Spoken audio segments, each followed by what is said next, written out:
ஆத்ம வணக்கம். ஆத்மபிதா சுவாமி சிவானந்த பரமஹம்சர் அவர்களால் ஸ்தாபிக்கப்பட்ட சித்த சமாஜத்தின் தமிழ்த்திங்கள் வெளியீடான உலகக்ஷேமம் இதழில் இடம்பெற்ற சித்த வேத கருத்துக்கள். வருடம் 1970. மாதம் ஜூலை. தலைப்பு: சித்தவித்தை என்றால் என்ன, அது எதற்கு? தன்னிலிருக்கின்றதும் அதோகதியாகி வெளியில் போய் கொண்டிருக்கின்றதுமான ஜீவனை அப்படி வெளியில் போக விடாமல் தன் உள்வழியே சதா சமயத்தும், அதாவது எப்பொழுதும் மேலும் கீழுமாக நடத்தி தன்னிலிருக்கின்ற பிரம்மரந்திரத்தை தட்டி திறந்து அதில் ஜீவனை அடக்கி இருப்பதற்கு படிப்பதாகும் நமது ஞானப்பிதா சுவாமி சிவானந்த பரமஹம்சர் அருளிய சித்த வித்தை. பிறப்பு உண்டென்றால் இறப்பு உண்டு என்று நாம் கருதுவது தவறாகும்.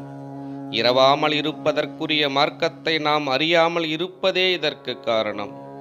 நாம் செத்து போகாமல் இருக்க வேண்டுமென்றால் நாம் மரிக்க படிக்க வேண்டும்.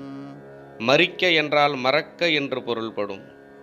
அப்படி நாம் மறக்க படிக்காததால் தான் நரகம் அனுபவித்து செத்து போகிறோம்.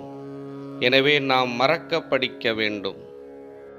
எதை மறக்க வேண்டுமென்றால் நான் என்று சொல்லப்படும் அகங்கார நிலைமையையும் இந்த உலகத்தையும், அதாவது பந்தத்தையும் ஆகும்.